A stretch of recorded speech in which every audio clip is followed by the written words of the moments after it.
Jean Lassalle, député des Pyrénées-Atlantiques et candidat à la dernière présidentielle française, a dressé un tableau aussi sombre que fictif de l'Algérie devant l'Assemblée nationale française. Dans une question orale adressée ce mercredi au Premier ministre français, Jean Lassalle, connu pour ses interventions épicées, a estimé que l'armée serait profondément infiltrée par des courants islamistes, d'inspiration notamment salafiste. Il y a lieu de craindre que l'armée algérienne ne soit plus aujourd'hui, seulement, animée par les sentiments de l'armée de libération de Ben Bella et Boumedienne. De nombreux observateurs prétendent même qu'elle serait profondément infiltrée par des courants islamistes, d'inspiration notamment salafiste, a-t-il martelé. Selon lui, la victoire du Front islamique du Salut, le coup d'État qui s'en est suivi et l'arrivée au pouvoir du président Bouteflika auraient donné lieu à un accord au terme duquel le pouvoir reviendra à l'armée à la fin de la présidence de ce dernier. Si par malheur, l'Algérie, notre sœur, devait tomber entre des mains indélicates, cela pourrait être terrible pour elle, ses voisins et la France, a-t-il poursuivi.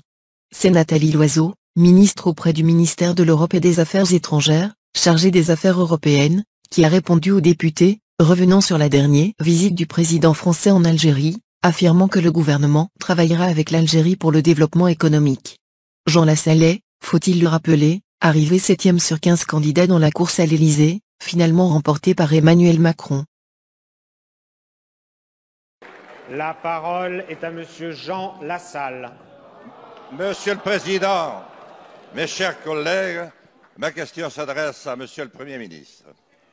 Avec humilité, je souhaiterais recueillir votre sentiment à propos d'un sujet sensible pour tous ceux qui aiment la si belle et bouleversante histoire franco-algérienne.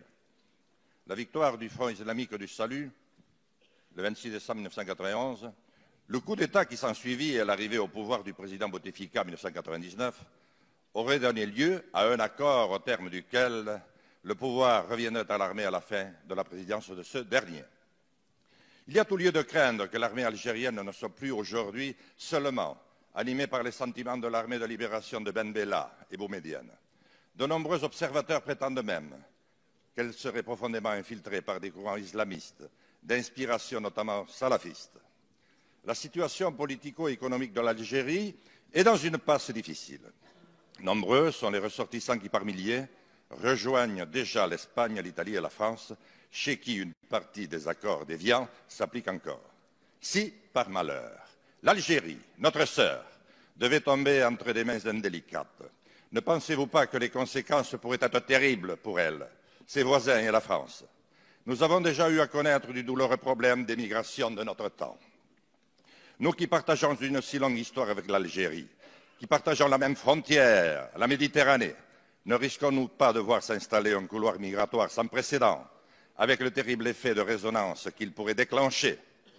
Alors que la santé du président Bouteflika se fait de plus en plus chancelante, j'imagine, Monsieur le Premier ministre, que vous suivez de très près l'évolution de cette grande affaire avec les autorités algériennes. Que pouvez-vous nous en dire? Merci, Monsieur le député. La parole est à Madame Nathalie Loiseau, ministre chargée des Affaires européennes.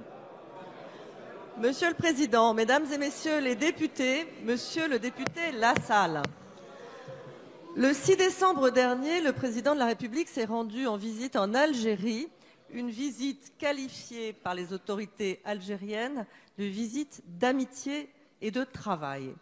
C'est bien l'esprit de notre relation et c'est bien dans cet esprit que nous préparons ensemble l'avenir avec l'Algérie.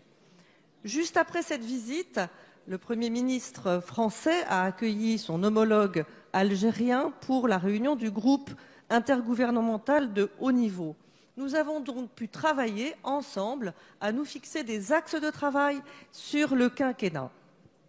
Notre relation avec l'Algérie va connaître de nouveaux développements en matière économique dans une logique de coproduction et d'investissement croisés, en privilégiant les transferts de technologies et le travail pour les PME.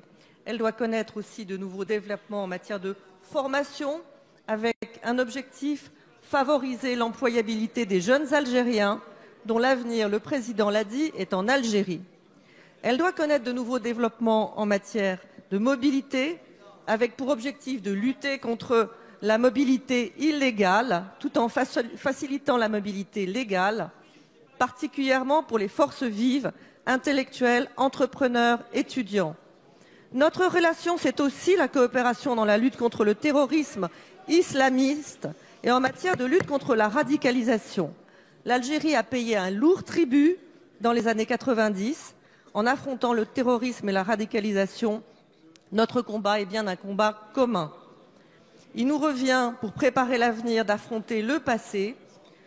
Nos deux pays sont liés par l'histoire, par la géographie, par des liens humains exceptionnels. Notre relation doit être à la hauteur de ces liens exceptionnels et ne pas spéculer sur des hypothèses Madame improbables. la ministre.